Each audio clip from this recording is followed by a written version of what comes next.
극중 오종구 정만식 배우가 연기하는 종구는 정말 비열함의 끝을 달리는데요.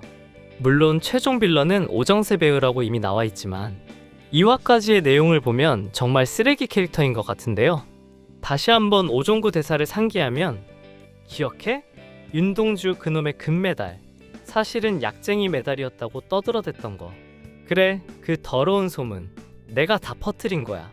걔가 순진하게 내 실력으로 딴 금메달이라고 발악할 때마다 속으로 얼마나 비웃었는지 몰라. 돈보다 중요하거든? 후하하. 그까진 메달이 돈이 안 되면 쓰레기지. 그때 그 돈 받고 조용히 사라졌으면 지금쯤 편하게 살았을 텐데. 쯧쯧. 그놈의 정의 타령 때문에 아주 피곤하게 됐지 뭐야.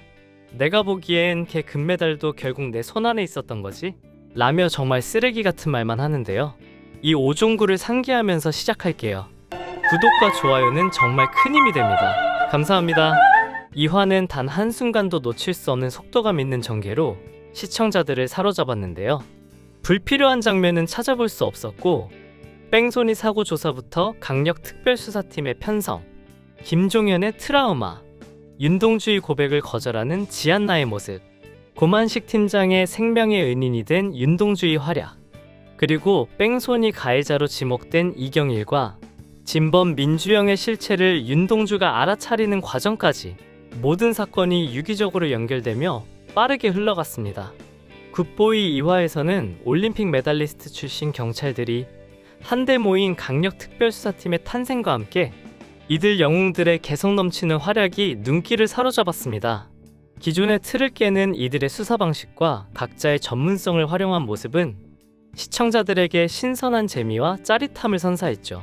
강력 특수팀의 면면을 살펴보면 먼저 지안나는 국제대회 사격 금메달리스트 출신답게 페인트 총을 활용하여 괴한들을 순식간에 제압하는 놀라운 사격 실력을 선보였습니다.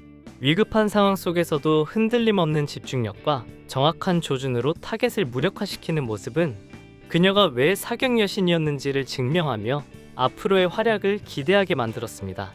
전직 원반 던지기 동메달리스트인 신지용은 예상치 못한 기발한 방식으로 괴한들을 제압했습니다. 그는 평범한 맨홀 뚜껑을 활용하여 범인들이 타고 있는 차를 뒤엎어버리는 괴력을 보여주며 육상 선수의 압도적인 파워와 순발력이 실제 수사 현장에서 어떻게 빛을 발할 수 있는지를 명확하게 보여주었습니다. 그의 묵직한 한방은 팀에 큰 힘이 될 것으로 보입니다. 전직 펜싱 은메달리스트인 김종현은 날카로운 전략과 빠른 판단력을 바탕으로 죽도를 활용해 괴한들을 능숙하게 제압했습니다. 그의 움직임은 마치 펜싱 경기처럼 정교하고 예측 불가능하여 지능적이고 계산적인 캐릭터 설정을 여실히 드러냈습니다. 다만 날카로운 흉기를 마주했을 때 과거 트라우마에 갇혀버리는 그의 약점이 드러나면서 앞으로 그가 이 트라우마를 어떻게 극복해 나갈지 궁금증을 자아냈습니다. 그리고 팀의 중심이 되는 전직 복싱?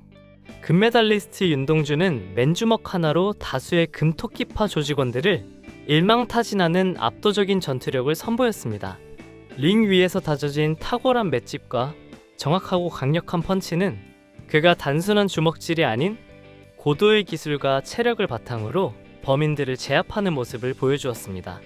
그의 활약은 인성경찰서 내에서도 단숨에 화제가 되며 인성경찰서의 얼굴로 떠오르게 했죠.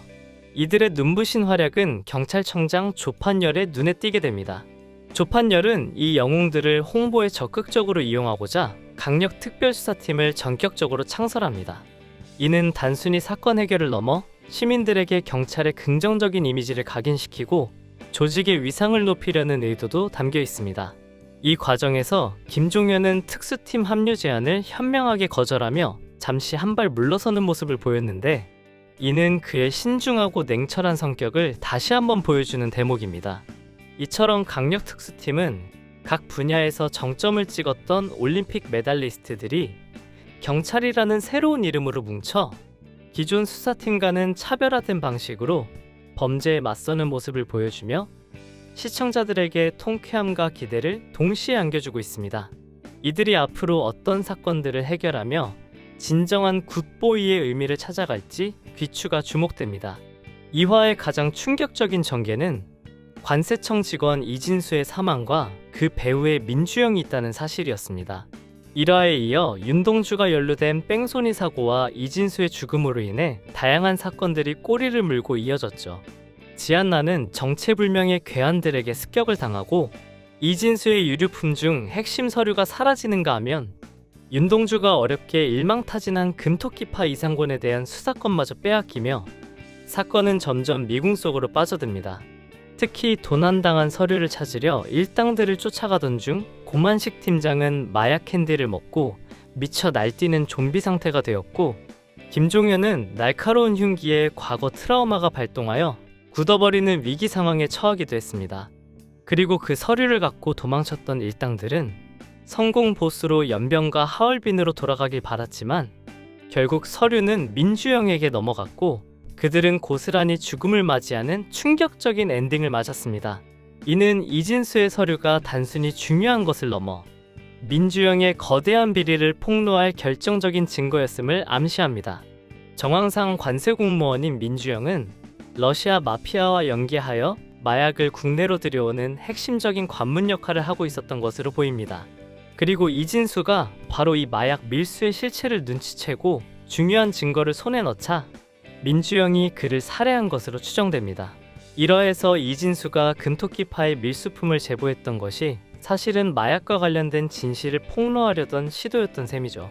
물론 민주영은 이진수를 직접 처리하다가 운 나쁘게 윤동주에게 딱 걸렸지만 당시에는 윤동주를 단순한 목격자로 여겨 대수롭지 않게 넘겼던 것으로 보입니다. 그러나 민주영은 윤동주가 범인의 시계까지 기억하는 예리한 눈썰미를 가지고 있음을 뒤늦게 깨닫게 됩니다. 이화에서 민주영의 다음 행보는 섬뜩하기까지 합니다. 그는 자신의 범행을 완벽하게 은폐하기 위해 오종식이라는 인물을 통해 마약 전과가 있는 이경일의 약점을 이용 뺑소니범으로 가해자 바꿔치기를 시전합니다. 마약 처벌은 10년, 뺑소니는 3년이라는 압박과 고문을 통해 이경일은 결국 마지못해 민주영의 제안을 수락할 수밖에 없었고 윤동주에게 진실을 밝힐 기회조차 얻지 못합니다. 이정아 배우는 특별 출연임에도 불구하고 무빙의 봉석이나 원하이스쿨 히어로즈의 의겸이와는 전혀 다른 신선한 연기를 선보이며 강렬한 인상을 남겼습니다. 그러나 윤동주는 이진수의 빈소를 찾아갔다가 관세청 직원 중 뺑소니범의 손목 시계와 동일한 시계를 목격하며 결국 관세청을 찾아가 진짜 뺑소니범인 민주영의 존재를 알아냅니다. 윤동주가 이토록 다급하게 진범을 찾으려 했던 이유는 이경일이 하지도 않은 뺑소니 사고의 범인이 되는 것을 막기 위함이었죠.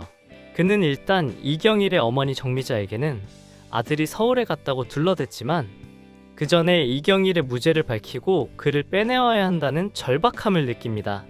하지만 윤동주가 뺑소니 진범이 민주영이라는 걸 알아버리면서 상황은 급격히 악화될 것으로 예상됩니다.